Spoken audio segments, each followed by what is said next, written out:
Mr. McCray, Here. Ms. Dutton, Here. Mr. Hankins, Here. Mr. Valentine, Here.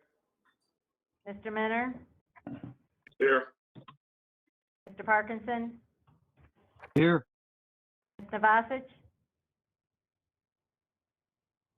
Mr. Foster,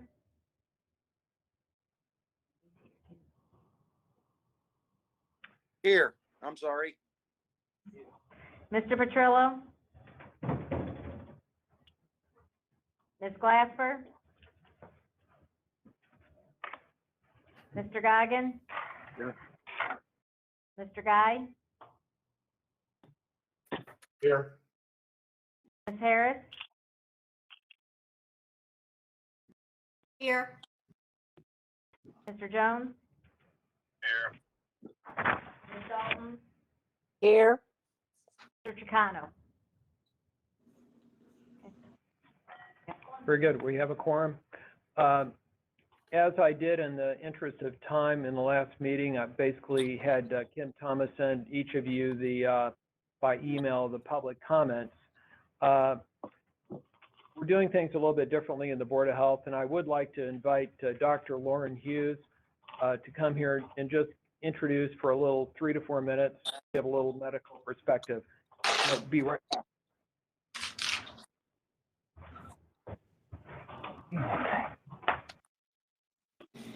Hi, everybody, and I really appreciate the opportunity to be here. For those who don't know me, I'm a longtime family physician, ER director, been a 30-year resident of Madison County, had primary care, and actually several of you on this call, I think I was your physician when I was in my practice here locally.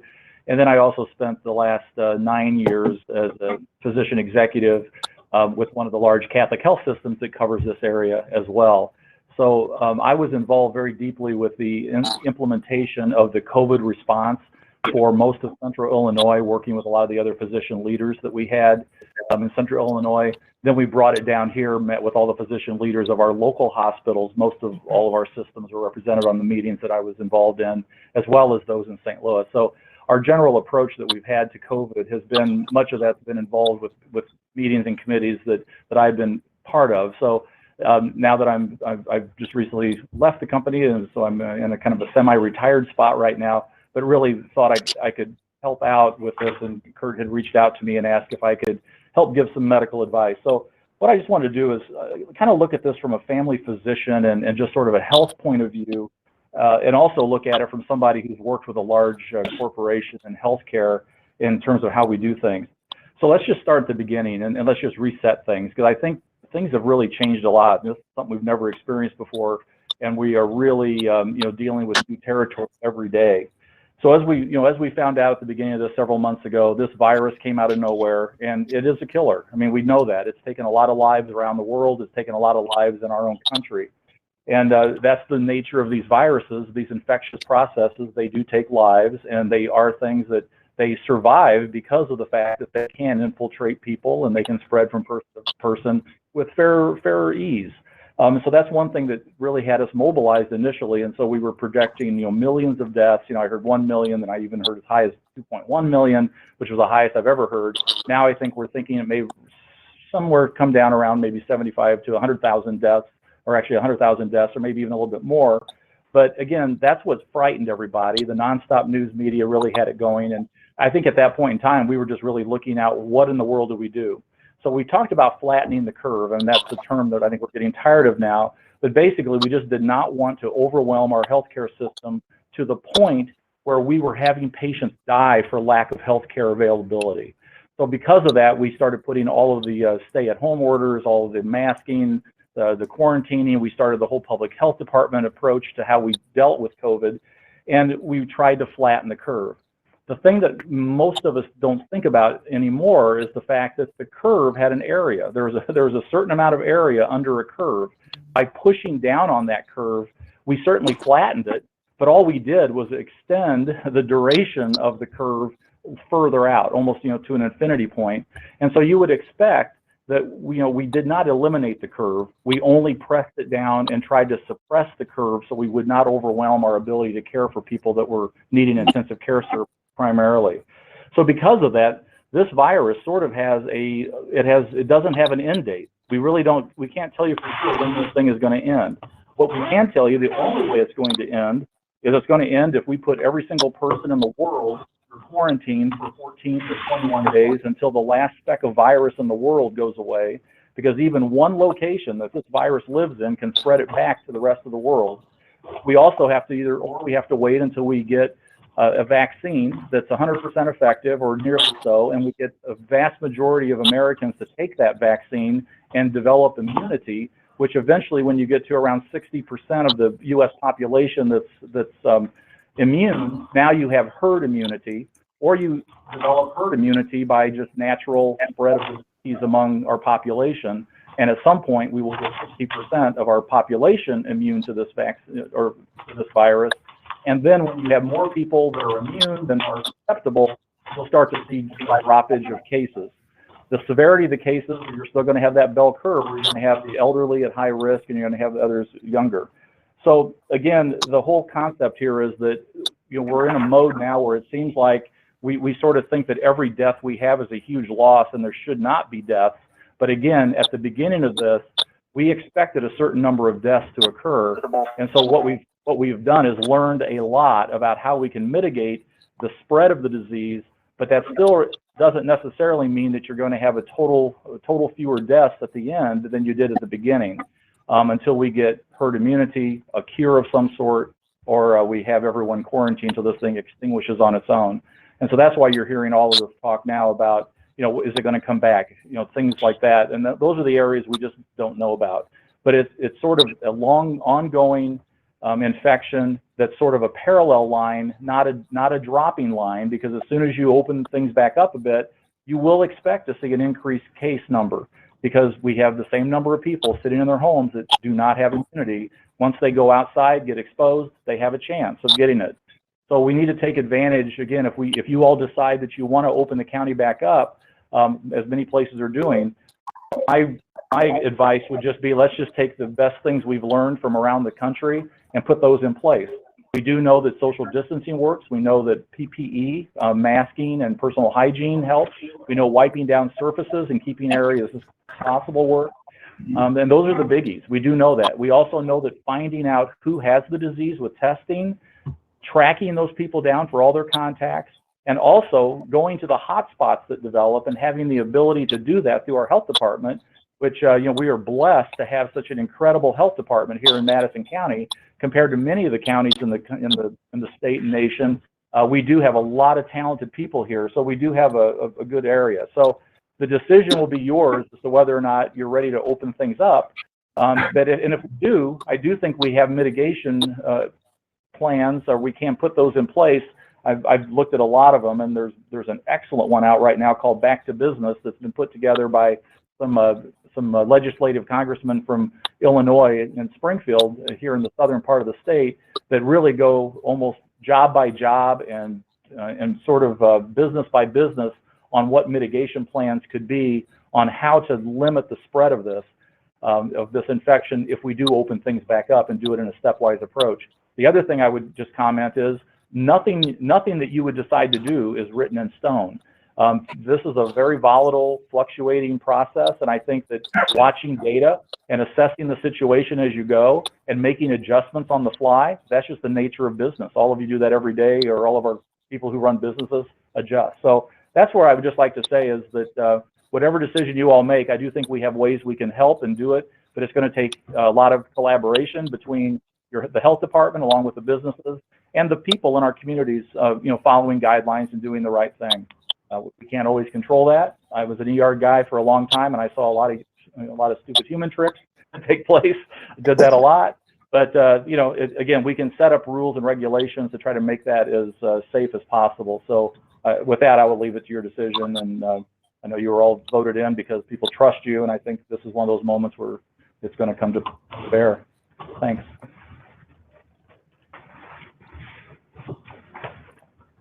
Thank you, Dr. Hughes. County Board Member Jamie Goggin had a suggestion today that we would maybe just let every county board member have the opportunity to speak. just for, and you can certainly pass if you have nothing to say. But I would like to just kind of go through the all county board members and let them speak a little bit before we come to the resolution. Or maybe we could put the resolution in discussion. And so if I could perhaps begin with, I would invite a motion for the resolution. So moved. Second. We have a motion from Mr. Walters, second from Ray Wesley. And I'd like so, to, Mr. Prenzler, yes, Mr. Prenzler, I'd like to make Yes. a motion to amend the resolution.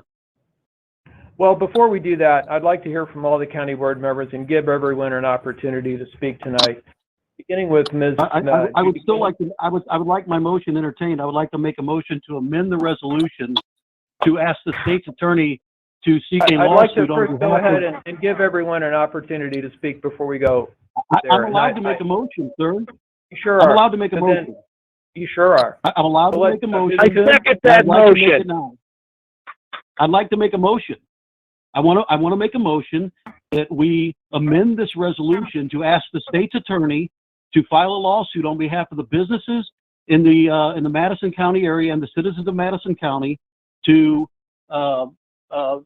determine the validity of Governor Pritzker's rules in keeping businesses closed. Okay, before we begin to discuss that, I'd like to hear from all county board members, beginning with Ms. Kuhn. I have a motion on the floor. Yes, I understand that, but I think that we go through a lot of these meetings and we only hear from, say, 4 or 5 county board members, and I think it was quite a good suggestion from Jamie Goggin that we hear from. Point of parliamentary procedure, there was a second to my motion. Mr. Parkinson, we're going to hear, we're going Point of order, to Mr. Chairman. Point of order. I Yeah. believe we're allowed to have discussion either way. Okay, we can have discussion either way. Ms. Kuhn, if you could please just share with us your thoughts this evening, and we'll just go to all the county board members. Yes, well, for one thing, I think I've sat on the board for a long time, and everyone knows that I am not political. I have thought this over and thought it over, and I really appreciate everyone's thought. I don't want to see anything political about it. I feel that this is a very we're a diverse state.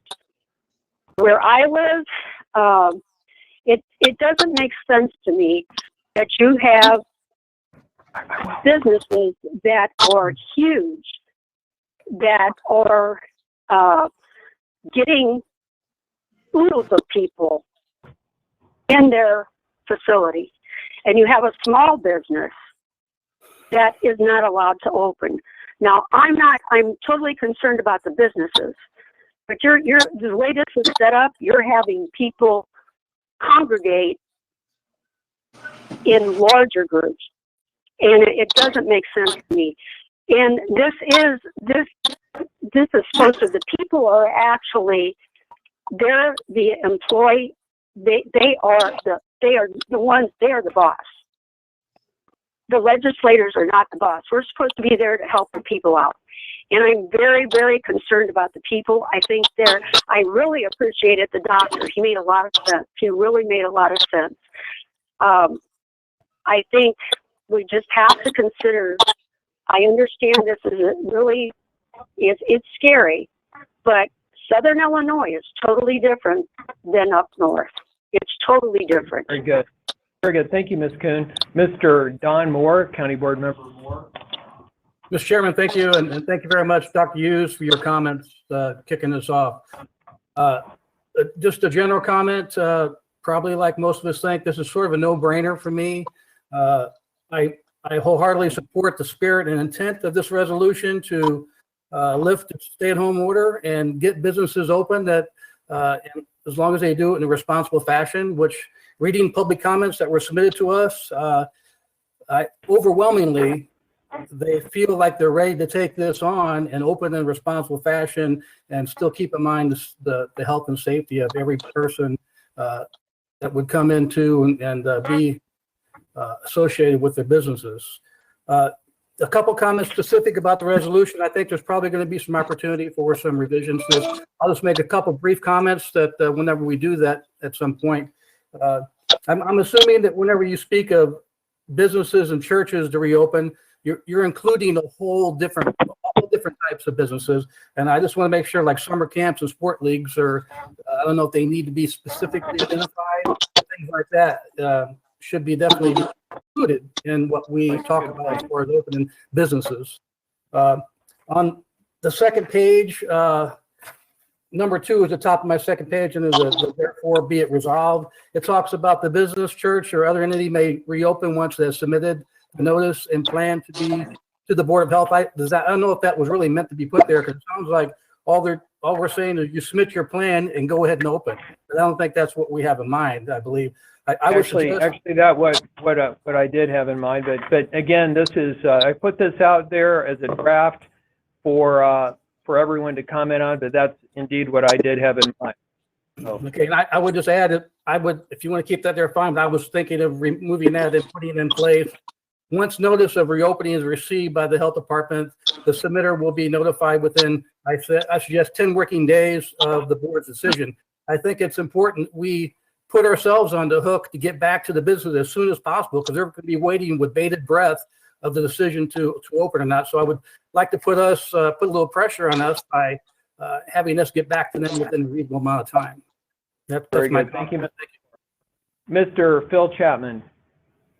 Sure. I have looked through all of my emails, and I don't see a copy of the resolution. I only see a copy of the agenda that says there will be a resolution. So it's difficult for me to comment on a document I don't seem to have a copy of.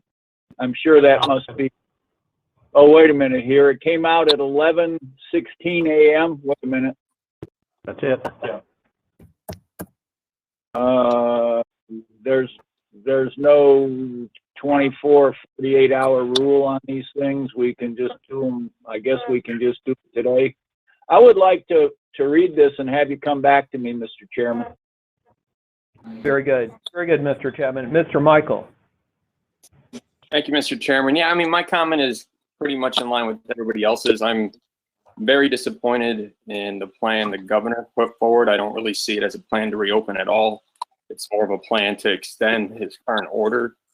And we know our businesses and the individuals in this county have a pragmatic and serious, sensible approach to staying safe and how they can open. And I think we need to give them that freedom. And with the health department, as very capable that they can oversee this in a reasonable way so that everybody can have a win-win here. That's my opinion. Thank you, Mr. Michael. Mr. Madison. Thank you, Mr. Chairman. I kind of voiced my what I thought yesterday.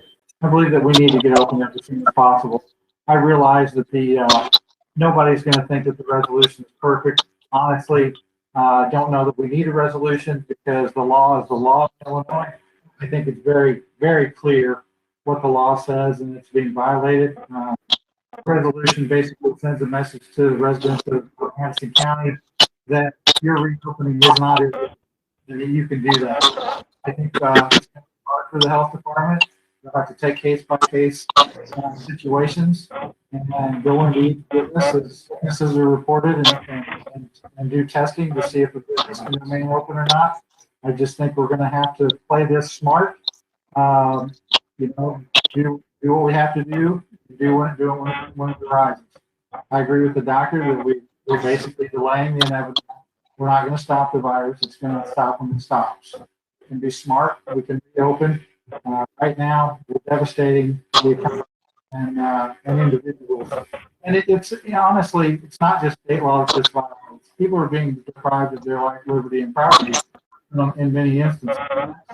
That's a Bill of Rights violation in the Fifth Amendment. So we need to get this thing open. I would discourage attorneys from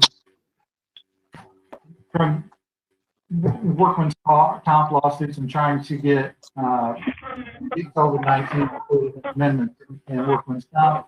And I would discourage attorneys to go out and to sue businesses municipalities, counties, trying to earn money, and sue people over this opportunistically, because it would bankrupt America. And that's not what we need right now. We need to get better. We need to get better economically and bodily. So, Thank you, Mr. Madison. Mr. Wesley.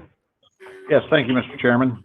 First of all, I want to let you know that I think you've done yeoman's work in leading this effort to get the citizens of this county back to work and back to normal life. My primary concern is returning the workforce to their workplaces, but we have to do it in a responsible manner. And we can take your plan and we can, as it's proposed, and we can make it stronger as long as we protect the county's interests. And my only concern is that we have everything in here that we need to protect the county. I think this resolution is a great starting place to begin with and to begin the process opening businesses. And if we have to amend it, fine. I'm okay with that too, as long as we strengthen it to protect not only the county but to also aid and assist in the businesses that are out there ready and willing to go back to work. Now, we're the 8th largest county in Illinois, and as far as the governor's plan, he's got us in a region. I think we should. I think we should be in a county by county process, and I think we ought to be in a standalone region with our county. We've got again the 8th largest population in the state, and I believe we've got not only staff that's qualified and committed, we've got business leaders in this county that can certainly lead us through their own efforts in how they open their businesses. So I'm ready and willing to get this county open. Very good. Thank you, Mr. Wesley. Mr. Walters. Yeah, thank you, Mr. Chairman. I also want to extend my thanks to you for leading this charge. We do need to get our county open. Got a little information here. I don't know if anybody knows the last time a governor did what Governor Pritzker did, but it was after 9/11, and that was Governor Ryan. And the legislators made it perfectly clear to him that they were not going to extend this past the 30 days. They weren't going to give him an additional 30 days. And that was it. You got 30 days. Also, it is noted that after 30 days, the governor needs to get the approval of the legislators in order to extend it. He has not done that. Therefore, most people that I've talked to, most lawyers agree that his executive order is come and gone. Couple things. I also looked at this plan. It has 5 stages, which most people I've talked to can't explain these stages. And the biggest problem I have, stage 5. Stage 5, we have to not only come up with a vaccine, but it has to be readily available. Now, problem I have with that, there are other viruses that we don't have vaccines for. HIV is a virus that's 25 years old. We still don't have a vaccine for it. There's no guarantee we're ever going to find a vaccine for it. And once it is done, how long will it be before it's readily available? Therefore, as far as I'm concerned, this 5th stage is not going to happen for years and years and years. So I think that he has moved the goalpost, and I don't think we can do that. The 2019 and 20 CDC report shows that the flu vaccine is only helpful in 37 to 45% of all people that get the vaccine. And only 10% of deaths are prevented by the flu. Last year, 50,000 people died of the flu. And if you go around and you look at the different websites, you see 76,000 people have died. Well, the CDC website actually says it's only 47,000. And if you saw Governor Pritzker's press conference, one of his individuals got up and said, if you die and you have the COVID-19, we say you died of COVID-19. Leave that on. And the reasons why some of these places are happy to do that is they're getting more money from the federal government if they die of COVID-19. So some of these numbers are bloated and they're blown completely out of proportion. You know, then you've got, obviously, for the vaccine, people want to be guinea pigs to do this.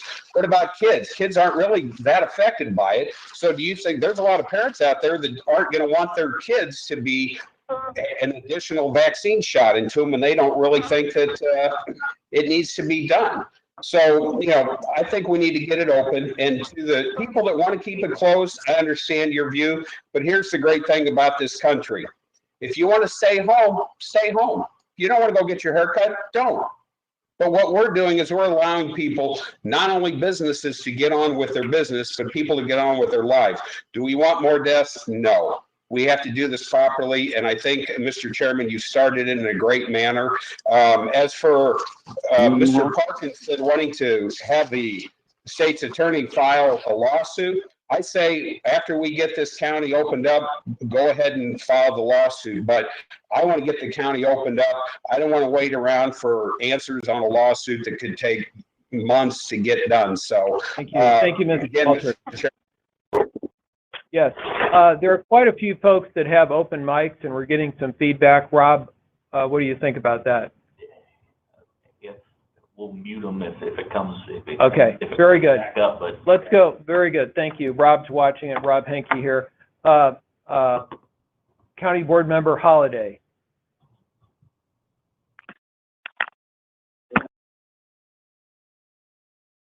Yes, Mr. Holliday?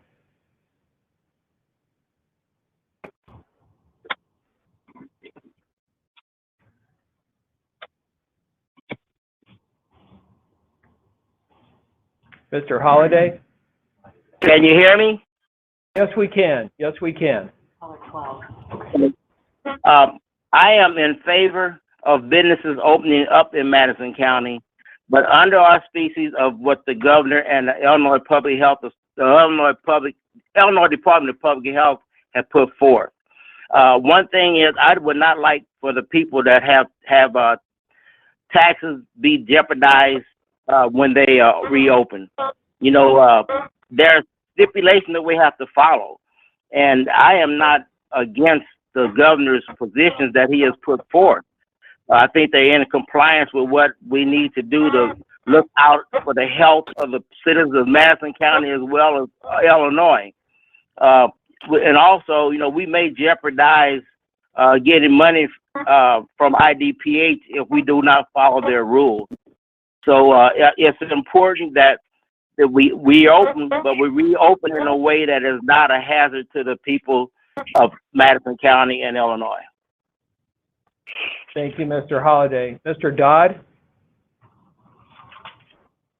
Mr. Malone? Yes, Mr. Chairman, thank you. I'm sure glad we're not making this political today.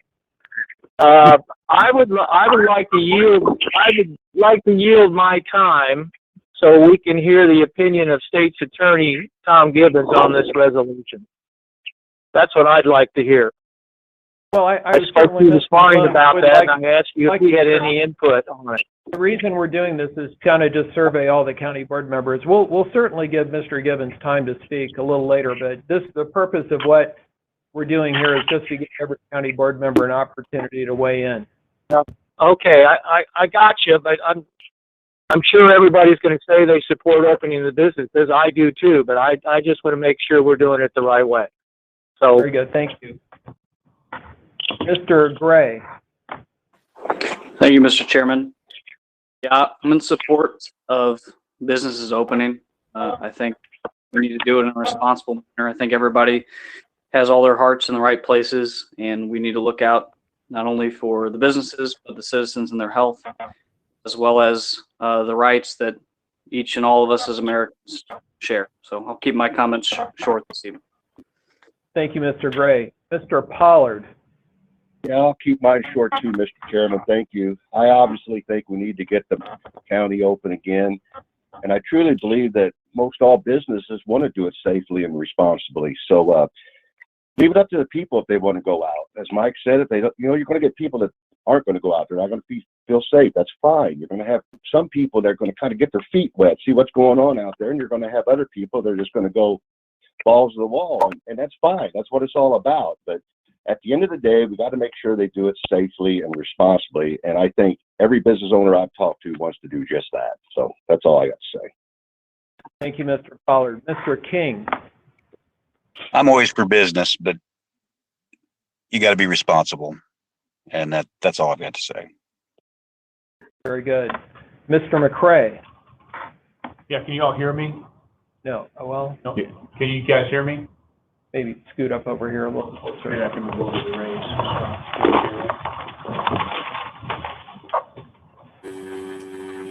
I can hear you fine, Tom. Sorry, guys. I'm here. I'm at the county, and I've spent most of the afternoon here. Yeah, I think we should either. I'm all for filing a lawsuit at some point, but I don't think that we have time to go through a laborious process and as a matter of fact, I met with Mr. Gibbons today just a few hours ago, and I don't know that he's on board for doing that so that's news to me. He didn't mention anything about filing a lawsuit. The unemployment numbers today nationwide were almost 15%. And so I think the nation and our state and our county has done its obligation in bending the curve, and bending the curve in addition to what we've already done, I think, is breaking the backs of a lot of these small businesses. And it's time to get Madison County back to work. And I think we should either pass this resolution and work on it tonight as much as we need to perfect it, or come back, maybe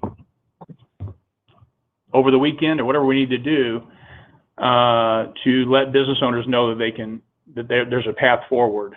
And I know we have to do it safely and responsibly. And as Mr. Walters said, there's going to be some people, the most vulnerable, unfortunately, they're going to have to remain, sheltered in place for the foreseeable future. As Dr. Hughes said, until we get a vaccine or have herd immunity, that's really the only resolution to making everyone completely safe. That's not going to happen. So what we have to do is have a responsible path forward, and we have to work on that. And like I said, if we have to do other things, lawsuits or whatever we may need to do in addition to this, that's fine. But I think we need to have a path forward in the next few days for businesses to reopen. So thank you. Thank you, Mr. McCray. Ms. Dutton. Thank you, Mr. Chairman, and thank you to Dr. Hughes for your comments at the beginning of the meeting. I can reiterate everything everybody just said. I spoke to many businesses in the last week, particularly hair salons. I've heard stories from hairstylists who are considered self-employed and they haven't qualified for unemployment, and they've been out of work since the middle of March. It's really hurting them. I'm a dental hygienist. I work in Missouri. I could probably start back up in a week or so, but I don't have childcare. I'm in Illinois, and I've talked to daycares who are struggling. They're worried about their license. They're ready to open up. They think they can be safe and responsible.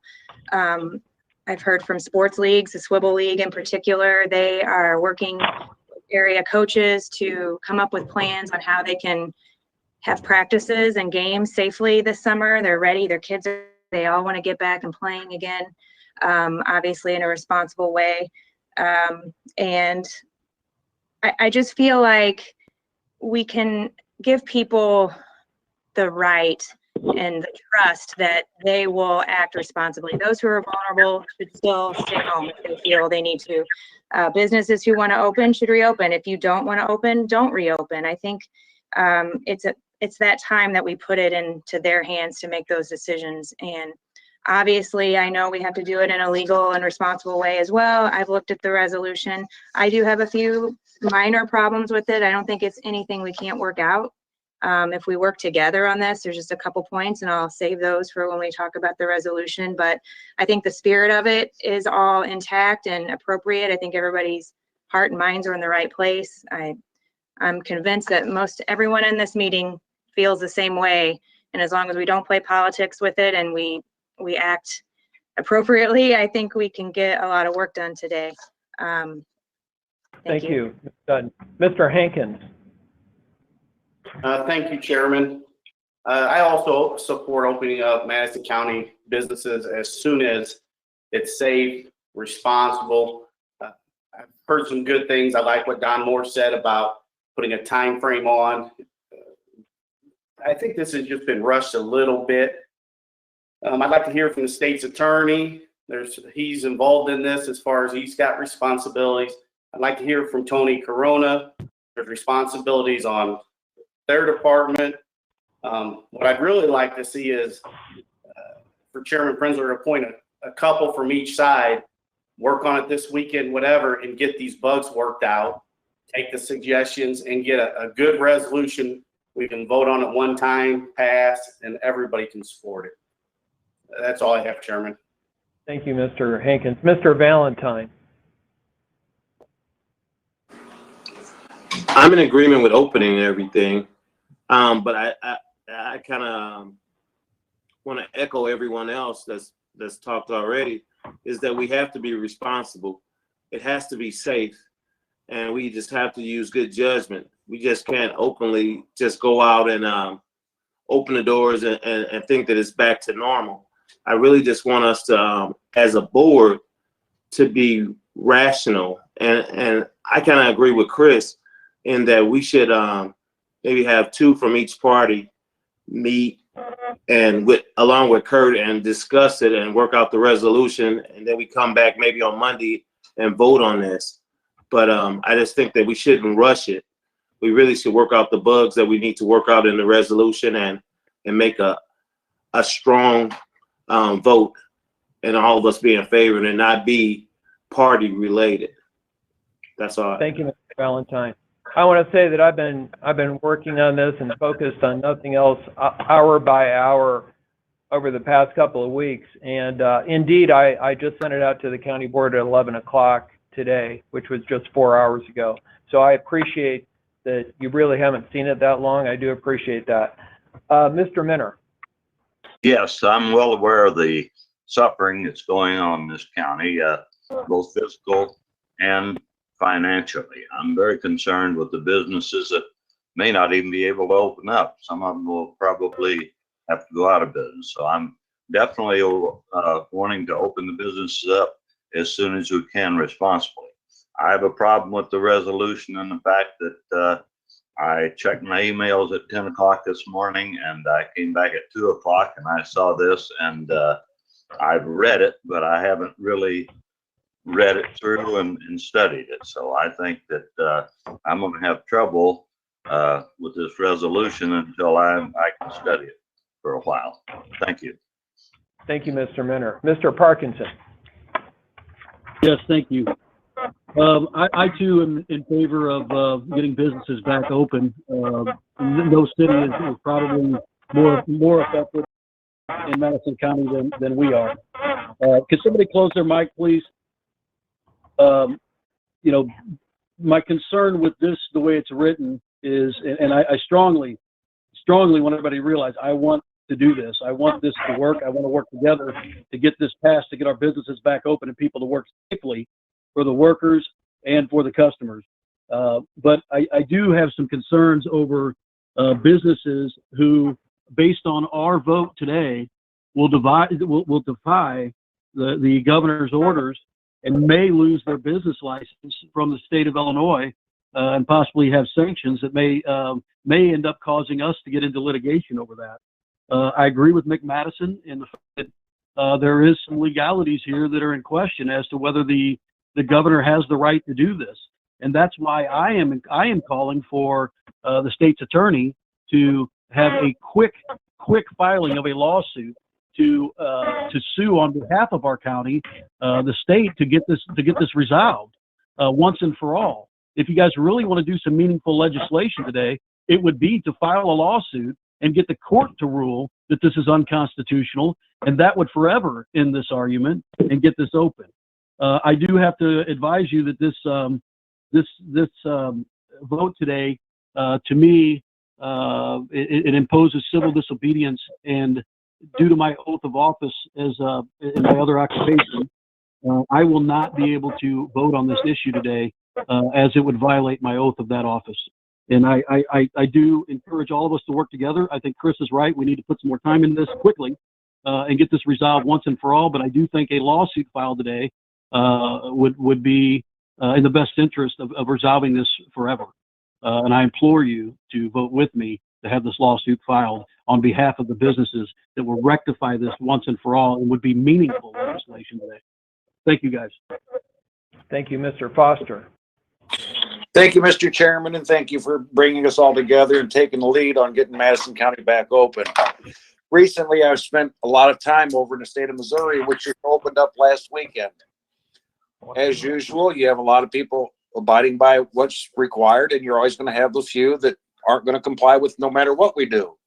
I am all in favor for opening up Madison County. If the state's attorney feels it necessary to file a lawsuit, I'm all for that too, as well. All right, but I feel we can no longer deprive people the right to open their business and do business as normal with precautions.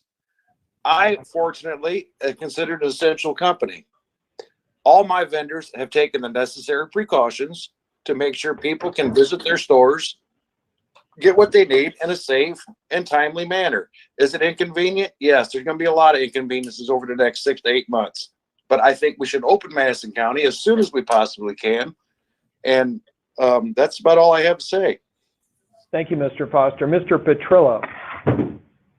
Well, you know, all I could do is just echo what everyone said. I don't think there's anyone that doesn't want to see these businesses open, in particular the smaller businesses that, you know, their livelihood depends on it, putting food on the table and things of that nature.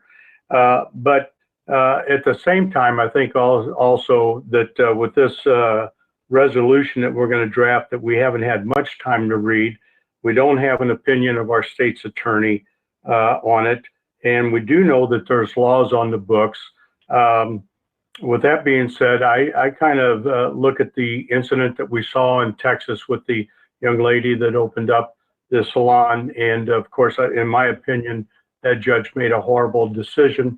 And we've heard his comments, and which I think were incorrect as far as I'm concerned. But that was all rectified, and she's free. And I've heard that she's even had a number of dollars sent in to take care of the fines that were placed upon her. But with that being said, you know, input from our state's attorney, Tony Corona. But I would also say this. I remember a few years back that someone had said, let's vote for this thing and we can make adjustments after we voted it in. I didn't like that at that time. And I do have a lot of questions about this at this time. So, but as far as businesses open, who could be against that? Thank you, Mr. Petrillo. Mr. Goggins. Thank you. I have several things that I've written down here, and they aren't all based towards an argument. They're kind of from both sides. I talked to public safety in Edwardsville as I wanted to bring forth their concerns. They were concerned about the lack of testing in Madison County, and not necessarily to blame Madison County for that, but just the fact that well, it's not very transparent when we see the daily reports. But when I go looking into the state's data, it looks like Madison County is testing about 4 to 1, four tests for every positive, but nationally it's 6 to 1. So you know we aren't able to do the test in Madison County. And then another thing, looking at the data, is we can't tell where it's coming from. You know, a lot of these deaths have been in nursing homes, right? But we don't really know exactly how many, and the people don't know how to interpret the data, you know, and know what their real risk is. It's kind of, people feel like it's being hidden from them. And the public safety people in Edwardsville didn't.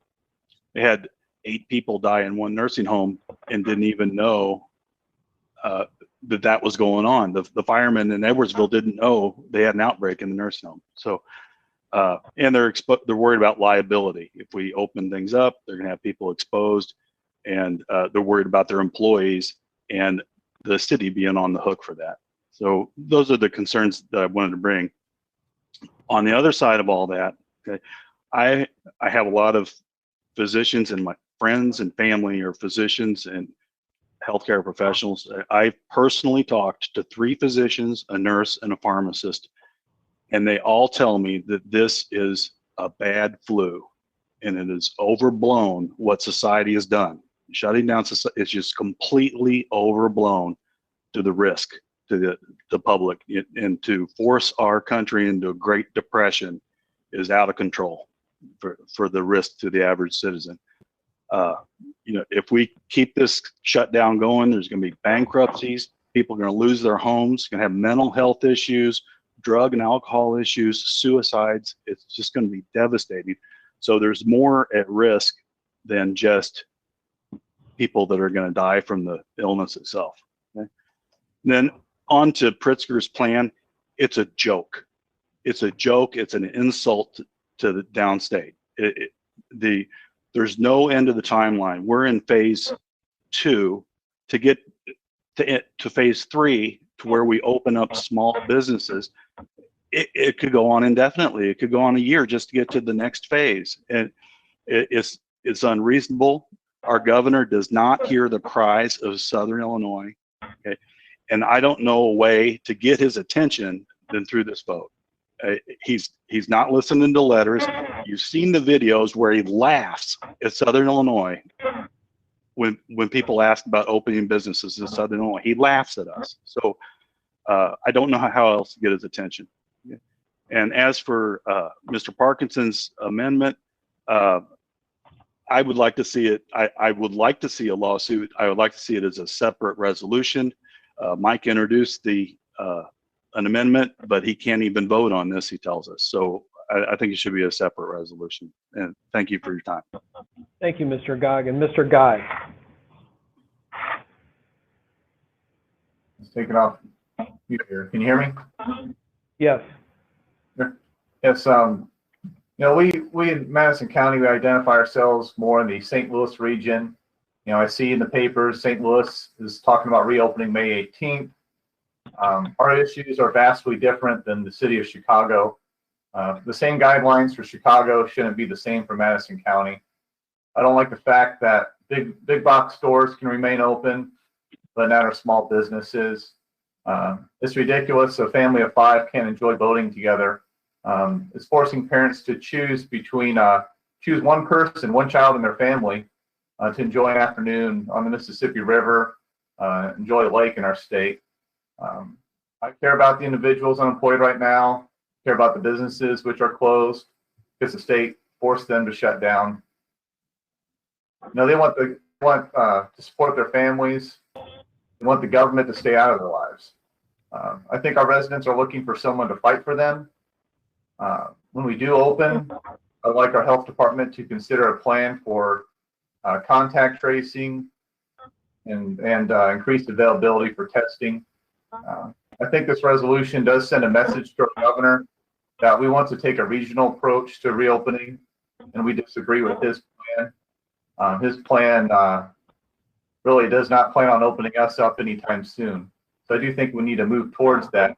But I still do think we got to be careful and make some tweaks to this thing and not rush into anything. But I do think we need to craft this plan. And I appreciate the hard work Chairman Prenzor and the members of the reopening committee have done on this resolution.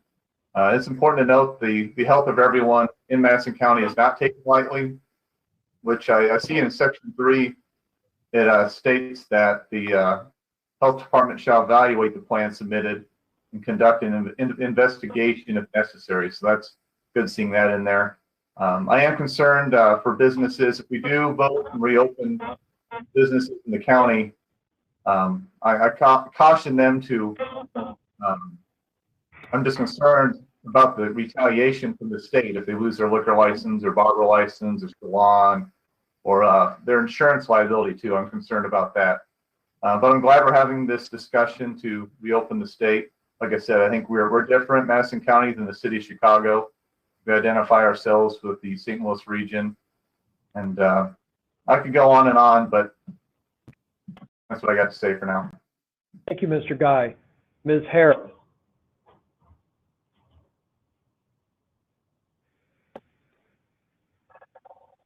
Can you hear me? Yes. Okay, it's kind of breaking up on my end. I'll do my best. Most of us find ourselves here in office or positions of influence because we care about people and we want to make a difference in our communities. Some of these decisions which are coming upon us are not easy, and this is certainly one of those times. Here in Madison County, I think like the rest of the country, there's been a wave of information, panic, misinformation, an overall feeling of anxiousness, frustration, and anxiety at the recent changes in our communities. We've all come together to do our part to flatten the curve and to keep our neighbors and our loved ones safe, and that is absolutely commendable. Locally, while our numbers are up, we are testing more people, more testing sites have opened, and the curve in the county is going down. As a member of the Opening Up Madison County Again committee, I've talked to numerous business owners over the last several weeks, and many are feeling increasingly devastated. Many have not received any assistance, and some feel as if they're being treated fairly, like they should open with the same safety precautions as essential businesses are currently operating under, but we aren't allowing them to do that. These businesses have relationships with their relationships with their clients. They care about them and they don't want to endanger people. They understand customers also need to feel safe to venture back out into their businesses. I listened on yesterday to the meeting of our health advisory board, and I learned that healthcare providers are also concerned about other issues, which as a society we are ignoring with all the eyes and focus on COVID. A dentist on the call shared how patients with minor issues have not been able to be seen and how this might be becoming threatening emergencies. A pediatrician on the call mentioned a percentage of children who are no longer getting immunized now that we are opening ourselves up to disease. And another healthcare professional talked about mental health and the impact that it's having on people. Local news recently celebrated how the number of child abuse numbers is down. A friend in the industry shared with me how this isn't actually a reason for celebration. That the numbers haven't likely decreased, but we're simply not able to help those vulnerable kids who are no longer attending school or daycare, where mandated reporters are providing a lifeline to them. So this pandemic's impact has been diverse. We need to remember that. We need to remember its far, far reach. A shutdown is not a long-term solution. I'm afraid a lawsuit will drag on and on and on. I think it's time to have conversations. It's time to make tough decisions. We have been elected to do so, and we need to figure out how we can safely open our community. Thank you, Ms. Harris. Mr. Jones. Thank you, Mr. Chairman. Yeah, I won't be that long. I echo everybody else, and I want to see the businesses get open, and I think everybody does in a safest manner as possible, quickly as possible. Allow everybody to get back to getting a little bit of normalcy back to their lives. I think that's an issue that a lot of people are not really thinking of. Just the ability to travel, you know, go to work, go to church, the things that we all just kind of take for granted. And one thing I like to say on this too, though, is we passed this resolution. The battle for some of these businesses aren't over because they still have to deal with their local municipalities for their business license. We don't supersede all the local municipalities. So they're going to have to go to each and every municipality in our county is still going to have the right to say that whether or not they can or cannot open. So we actually just we're covering the county, not every business. So that's something that a lot of these business owners are going to have to take into consideration before they open up. They're going to have to check with their local municipality too. So thank you. Thank you, Mr. Jones. Ms. Dalton. Thank you, Chairman. I echo what the rest of the board has already said about we need to reopen our businesses, and especially the small businesses. I realize how they are hurting and that some of them may not be able to reopen again. But in the same sense, I'd like to have our state's attorney give us some advice about what's going on, rather than us just jump out there and say we accept the ordinance that's put before us, especially the last part of the ordinance is talking about the fact that people can, the businesses can just reopen and do their thing. You know, I know that they're responsible business people and they will do the right thing. But I still have to look at the fact that each day when we get our health report, the numbers are still climbing and so are the deaths. And I know people are getting tested, but I think that we need to know how many people are being tested because that number never shows up where other areas are showing their testing numbers are out there. And I realize especially that we need to open our churches again for people to be able to come together and pray, but they have to do it in a responsible manner. Just like the rest of us, we need to get on with our lives, but we have to do it in a responsible manner. And what we're trying to do in the county, we need to be on legal status. We don't want to cause a repercussion or lawsuits brought against the county or our small businesses or big ones, that they lose their license because we're doing something incorrect. Thank you. Thank you, Ms. Dalton. And I promised Mr. Chapman I would get back to him. So Mr. Chapman. Thank you so much, Mr. Chairman, and thank you for sending this very detailed plan to us, proposed plan to us. I believe continuing the governor's plan is irresponsible and apparently illegal. Illegal in that it appears to encroach on the Bill of Rights, our personal liberties of religion, travel, commerce, the right to associate with people. The coronavirus should not overpower the Bill of Rights. May also currently be illegal as the governor can't legislate. Other levels of government can and should not abdicate their responsibility. This includes our state legislature, our county boards, and our municipal governments, as Mr. Jones pointed out. Reopening is essential. We don't need another Great Depression.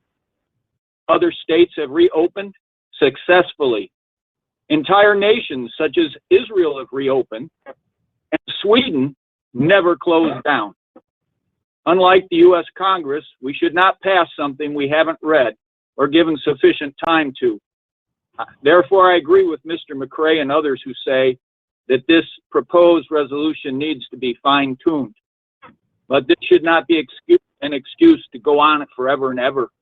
If people were willing to volunteer and work it out over the weekend, I would be most interested in whatever product came up with on Monday. So I appreciated very much all the comments of my colleagues. Thank you. I'd now like to address Mr. Parkinson. Mr. Parkinson, I'm next. I'd like to hear from Mr. Gibbons and also from our director of the health department, Tony Corona, if she would like to make some comments. But Mr. Parkinson, your idea of a lawsuit, I do not see that as incompatible with what we're doing this evening. So if we could first deal with the resolution, and then I'd be happy to address what you're talking about. But Mr. Gibbons, are you on the line? Yes, Mr. Chairman. And Mr. Gibbons, I want to say that indeed, I think I just emailed it to you at 11:15. So I recognize that I was working very hard on this, and I wanted to get it done at 9 in the morning, but it took me until a little after 11, and so I just want everyone to know that. And so, Mr. Gibbons, go ahead. Thank you, Mr. Chairman, and thank you to the members of the board and to the members of the public who are with us today. I think that the members of this board have shown an incredible and acute aware of the needs of our county and of the citizens, you know, and the need for a safe and balanced approach to move forward and to do everything we can to keep the members of the community safe and also fight for our business owners and fight for our economic engines here to make sure that people can be back to work, the businesses can be up and running and doing that in a safe way.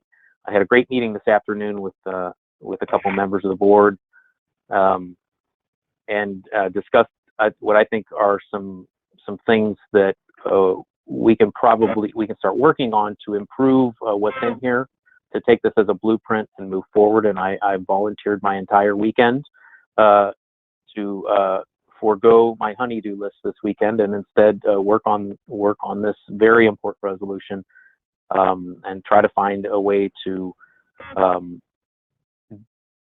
craft something that will support the reopening of our businesses in a safe manner, but also, most importantly for me as your attorney, make sure that we're not having the county Board of Health, the health department, or the emergency management agency run afoul of anything that's going to cause long-term or substantial problems. I think it's also important, several members have mentioned about the potential ramifications for local business owners that relate to their state licensing, and I think that's something that we need to be sure to be talking about and trying to make sure as part of the conversation, so we keep our business owners up to speed on this. At this time, this is all very new, and Chairman Presler, thank you for sending this around, and we all recognize there's a lot of work needs to be done. I and my staff are willing to do the research that I think we need to do to iron out and some of the concerns that we see kind of on the face of this, and try to find tweaks to it that would be effective, but also at least reduce or eliminate potential liabilities for the county, for the Board of Health, the health department, et cetera. As to the issue of the lawsuit, I have a question. I have a question. Okay. Do you feel Sure. that your staff and you and your staff would like more time to review this before we vote on this resolution? I certainly ask for that. I think that there are some things that give me, just reading it, at first blush, give me some concern for the Board of Health, for the county. So I think, yes, that we greatly appreciate some opportunity to do some additional research, look at some of the other paths that have been followed in other areas. I think that we don't have to reinvent the wheel on everything. So I think that there are some good plans out there, and I appreciate one of the members providing me with several of those this afternoon, so we can start digging into those. So yes, I would appreciate that, because that will give us some time to put us on a better legal footing. But I don't think we need more than, I think early next week. Okay, what would be a comfortable time frame for you and your staff to review some of the legal issues involved here? I think by Tuesday or Wednesday, we're probably going to be safely in that zone where we'll have a totally comprehensive understanding and be able to have back and forth with the members about some of the individual things. Because I expect that, we're going to take a look at it as drafted, also looking at other options, and then try to craft with some of the members, and yourself, of course, and see how we put those things together. And as new ideas surface, we're going to have to look at those individually as they come up. I don't expect that the conversation just ends with the information we have now. It's going to be ongoing. But I would say early and really at the latest, maybe Wednesday. I think we could have really a lot of solid work done and be ready for that. So we're willing to dig in. Would you be comfortable if we called a meeting for 5 o'clock on Tuesday? I think that that should work. Okay. Yeah, I think so. Yes. And then can I address the lawsuit issue? Yes. Yes. I want to deal with first the resolution. I don't see the two as incompatible. So yeah. I think they could both go forward. Mr. Yes, Chairman, Mr. Walt, yes. From hearing what I'm hearing, maybe it might be best if I withdraw the motion. Maybe what we should do then is withdraw the motion, set up a little committee, and have them work through this. I'm just throwing that out there, and so that Tuesday we would be ready with the committee's recommendations along with the state's attorney's recommendation. That's just a thought. I don't know how you. Would you like to withdraw that motion and then make a motion, Mr. Walters, to reconvene at Tuesday at 5 o'clock on the resolution? Mr. Chairman? Yeah. Mr. Chairman, I would be willing to withdraw my second. Yes. Yes, Mr. Parkinson, I'm trying first to deal with the first resolution. I'd like to talk about the lawsuit after we deal with the resolution. Well, I want to go along with what we're doing here, and I want to withdraw mine as well in the interest of working together. Okay. So we have now Mr. Walters withdrew, Mr. Wesley withdrew his second. So I would invite Mr. Walters for you to make clear your motion then regarding the resolution. Well, my motion is withdraw the resolution. I would like to have a committee set up. I think it should be 3 Republicans, 2 Democrats, and Chairman Prenzler to work with our state's attorney's office, and that we should reconvene on Tuesday at 5 to take a look. Hopefully we'll have the information before that to vote on the resolution. Mr. Malone, how do you feel about that? I'm all for that. That's why I wanted Mr. Gibbons to speak during my time slot in the beginning. Thank you. Okay, very good. Okay, well, we have this motion. Do we have a second? Second. Mr. Wesley. We have a motion and a second. Any discussion? Hearing none, roll call. Ms. Coon? Yes. Mr. Moore? Yes. Mr. Chapman? Yes. Michael? Aye. Madison? Aye. Mr. Wesley? Aye. Mr. Walters? Yes. Mr. Holliday? Aye.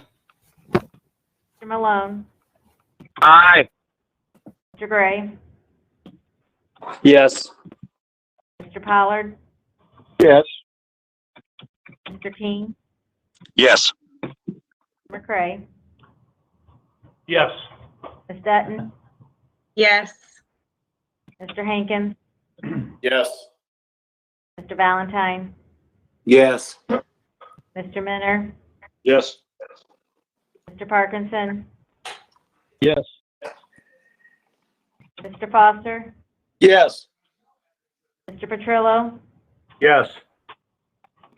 Mr. Goggin? Yes. Mr. Guy? Yes. Ms. Harris? Yes.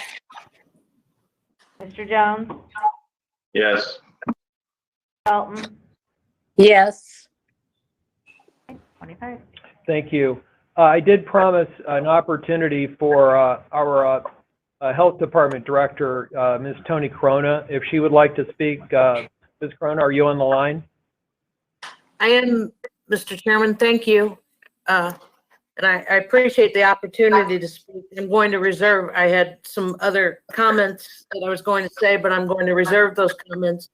And I would hope that I could bring some of the concerns that I was going to bring to the Board of Health today, that I would be afforded the opportunity to have discussion with this committee so that we can really talk about, you know, the real deals of how we make these work within the scope of Madison County Health Department.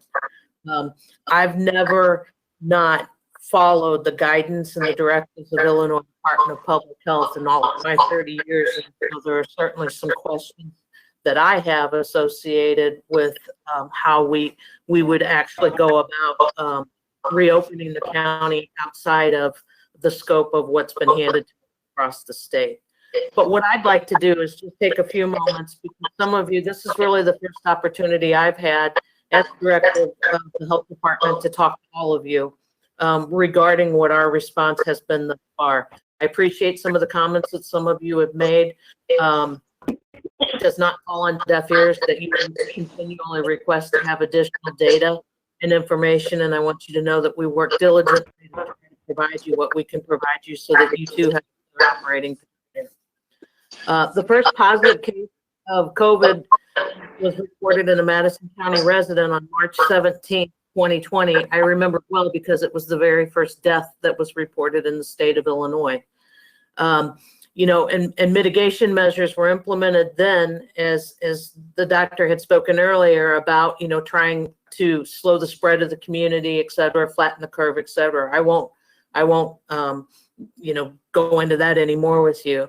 What I want you to know that as of today, there have been 411. Today we're reporting 411 positive cases in Madison County residents. Of these cases, 81 individuals were hospitalized at diagnosis. 30 of these individuals have died. Our response has involved assisting in standing up testing centers. We'll always want more testing centers. I'm happy to say that as of last week, we finally got 2 more on the books, and that's that's all good. Things are moving positive to get where we want. But part of our responses involve standing up testing centers, handling PPE requests, that's personal protection equipment requests for first responders, healthcare workers, long-term care facilities, providing infection control planning and management in congregate settings with outbreaks. We have 2 outbreaks, significant outbreaks in long-term care facilities. Ms. Dalton, I'll follow up with you offline to show you, or maybe it was Mr. Goggin that asked about information. That information is very easily available on our dashboard through tabs going through Illinois Department of Public Health, where you can see that. Of the 30 deaths that we're reporting in Madison County, 80% of those deaths have involved residents associated with long-term care facilities. The other 20% have not been associated. Sorry, it's crazy. This county board people. Shall I go? Continue? Okay. Yes, go ahead. Sorry, I digress. I was trying to report about your long-term care facilities. Sorry. We provide infection control planning and management consultations. We have a staff, a multidisciplined approach that we work with our congregate settings, and this includes employers where we've identified group cases in the essential, businesses, et cetera, the folks that are actually working right now. So we provide infection control planning and management with every single cluster case that we identify. And what that means is we take a multidisciplinary approach where we have environmental health staff, we have nursing staff, we have Illinois Department of Public Health, congregate setting staff. I've actually, Mary Cooper, who was our former health protection director who retired 3 years ago, she's actually been brought back to help us be that congregate setting expert, if you will, to be able to review infection control process and planning so that we can as easily and as quickly as possible try to mitigate any risk and identify any risk associated so that we can stop the spread, especially within these long-term care centers. We handle all the positive cases. We conduct contact tracing of the positive cases. There's been a lot of stuff in the news recently about Illinois and even in Missouri trying to build up contact tracers. Folks, we've been doing that from the very beginning. Of the 411 cases, we currently monitor and have monitored and placed in quarantine or isolation over 600 people associated with those 400 cases. So there is an incredible amount of work that my small staff of 37 individuals is doing as an effort of response. We have worked tirelessly since, frankly, the beginning of January and February, because we were actually preparing for a pandemic full-scale exercise in October, which is really ironic that clearly we don't need an exercise because we're in the midst of it. But we've been going full steam since we had that first COVID briefing on March 4th, 2020, and we really haven't looked back. And we're going to continue to see positive cases of COVID-19 in Madison County, and unfortunately, we're going to continue to see associated deaths. That's the real life public health consequences of it. My lens that I provide with you is only through that public health end of it. As I said, we're all about doing what we need to do as the staff and the department. We are very proud people of professionals and multidisciplines that do a lot of things on the efforts of public health every single day. It's our skill set that I think lends itself to the competence and the skill level that this response has already incurred, and that's why I can report to you with confidence that we're handling it.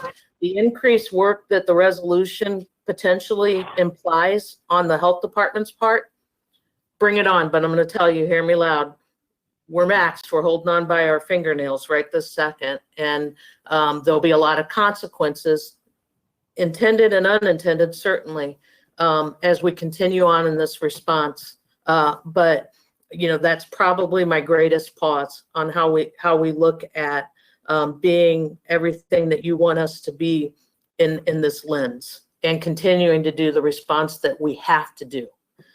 So that's why I really hope that I'm able to work also and be involved with bringing my concerns at least to the table of the groups that plan this, because I do think that we really want to make sure that that we're leaving no stone unturned in that regard. Thank you, Ms. Crona. I would like to turn it back to State's Attorney Gibbons. Mr. Chairman? Yes. Mr. Chairman? This is Judy Kuhn. I just wanted to ask Tony 2 questions. Yes, go ahead. Can I ask Tony a couple questions? Absolutely. Okay. Thanks, Tony, for your hard work, you and your staff. I was just wondering, as I'm sitting here thinking, of the 80% of the elderly that are diagnosed, are they diagnosed once they're in the hospital or after they are hospitalized? No, do you mean the elderly in general, or are you talking about long-term care facilities? Okay, they're diagnosed before they go in the hospital. Okay, of that 80%, is there any similarity in their health condition? Are they using maybe the same medication, or do they have the same diabetes or anything? Is there any similarity in their conditions? Judy, this virus, unfortunately, the most vulnerable populations are those that are already immunocompromised, have chronic health conditions, and certainly those that, are more elderly from that end of it. So, as this is unfolding and continues to unfold, the public health system continues also to look back and try to learn from, what's going on. But certainly, we want to keep this virus out of those congregate settings, such as long-term care facilities, in that capacity, because once the virus gets in, it just ignites. And unfortunately, those vulnerable populations are simply not able, in some cases, I should say, to overcome, what is happening as far as all the other comorbidities. One thing I failed to say that I need to say is that this public health approach to this response, it involves a lot of different partners and departments within the system. And, the health department not only has been, I think, critical in this response, emergency management is critical in this response. Certainly the coroner's office has been really involved in this response and helping us along, in the state's attorney's office as well, to have that enforcement capacity that we need to have available for quarantining and isolations and, within our normal duties. There have been so many different departments that have, led into this that I would be remiss if I didn't call that out. Thank you very much, Ms. Crona. Back to State's Attorney Gibbons. Are you interested in speaking about this idea of a lawsuit, or would you like to address that at a later point?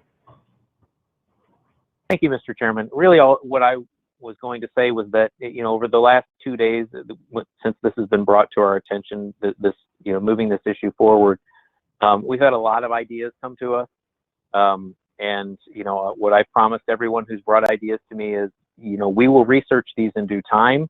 I think there are certainly grounds to consider something like that. I have some concerns about what has happened at this point, from the governor's office, and want to take a look at some of those things.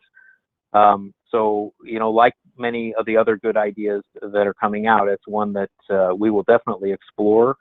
I think that, I certainly understand Mr. Parkinson's concern as a sworn law enforcement officer, that we swear and we have a duty to uphold the laws and to always act within the laws and never encourage anyone to act outside. And so, I think one potentially important, consideration is if we're able to secure a finding that the governor's orders were not in fact lawful, that certainly places, those of us in law enforcement on a much more solid ground and keeps us protected and within the bounds of our oaths. So I will, as with all of the other issues, we'll certainly explore that. So I appreciate the opportunity to talk on that. Very good. Any other discussion before I would entertain a motion to adjourn? Mr. Chairman, Mr. Walters, go ahead. I would like to make a motion, if it's okay, to put a committee together with the names I'd like to put forward, and I hope I'm not stepping on anybody's toes. Chris Hankins, Matt King, Ray Wesley, David Michael, and Tom McCray. And you as the chairman, Mr. Prensler. Thank you. Do we have a second to that To motion? work on the I'll second that. Okay, and I don't think we need a roll call. All in favor? Aye. Opposed?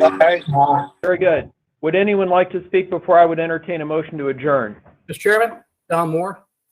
Yes, Mr. Moore. I think I just two questions, one for you and if Ms. Corona is still available, one for her, but is there anything or is any consideration given to supplementing her staff with more people during this time to help her? I can answer that question. That's been thought about both with money and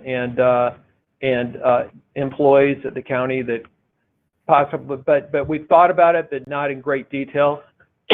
Yes, to answer your question. Any other questions or comments? I have one more question for Ms. Corona. Yes, go ahead. You mentioned that with this resolution, I got the feeling that she could be even more overwhelmed. I'm wondering if she could help me understand what would happen if we try to get these businesses back to work. With this, in what way would that impact your department? And is there anything maybe that you could help us put into the resolution that may alleviate some of that stress on your department? Wow. I appreciate those questions, Mr. Moore, and that's where I too need to, kind of see that. As I said, we're 100% in. This is all we're doing right now is this COVID response. So obviously the idea of reviewing plans to garner enforcement and compliance in that end of it, that would be another add into it.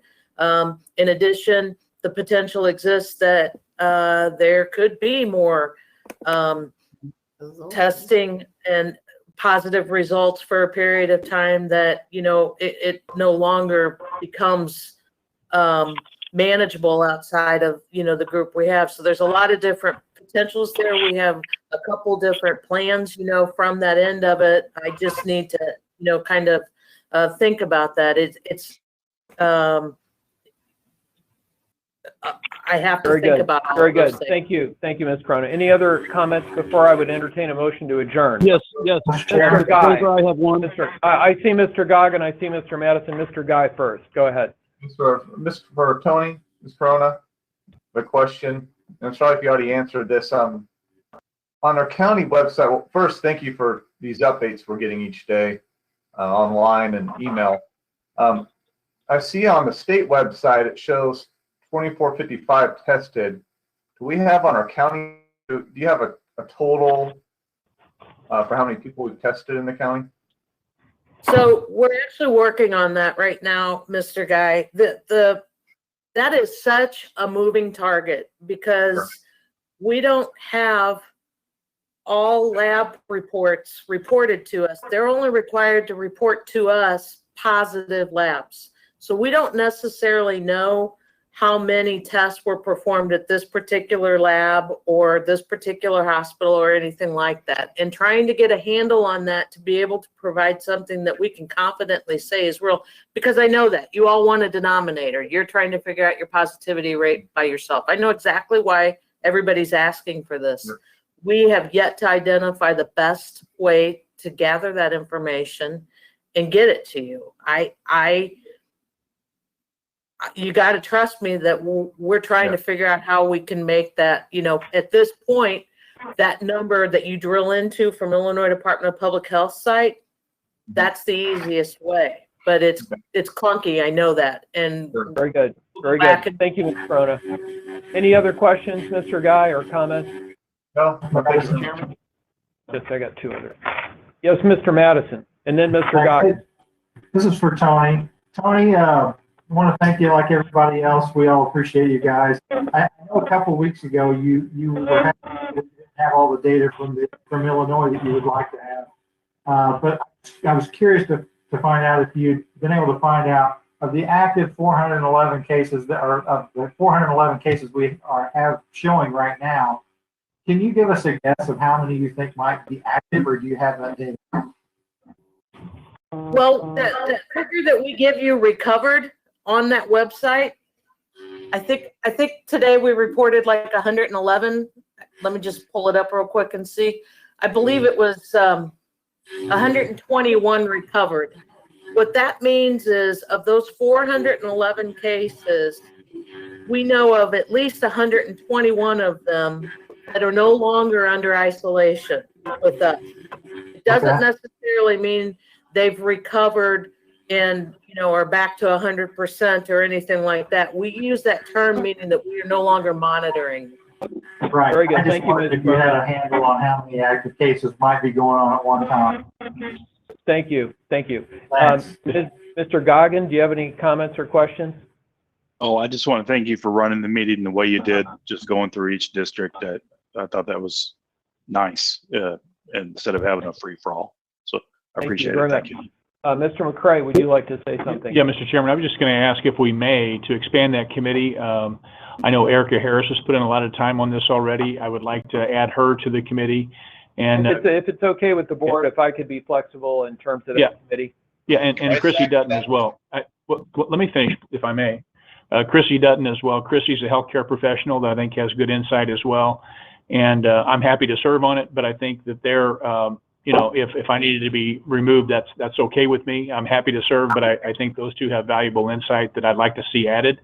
And I think as long as there is a threshold, I think of 8, right, county board members, that we don't, we can get 8 together, up to 7. Is that right?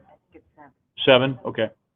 So we would still stay under that number then, and I'd like to see them added if we could. Okay, and then of course, if we're adding more Republicans, we could add another Democrat. Yeah. Democrats also. So if I could just be given some flexibility going forward on that, I would appreciate it. I would like to entertain a motion to adjourn. I do have a comment quickly. Yes, I do have a Mr. comment quickly. I would like to suggest also that Tony Corona be included in those meetings. Her information would be invaluable. And I lastly want to say how much I commend Tony and her staff for the diligent work they've done in keeping people safe in Madison County and keeping our numbers low. And I greatly appreciate your work, and I'm sure the board does as well. Thank you. Thank you. Very good. Any other comments before I would entertain a motion to adjourn? A motion to adjourn, anyone? Motion to adjourn. Second. All in favor? Aye. Aye. Aye. Thank you. Have a good evening. Thank you so much. Yep. Being a Tuesday at 5.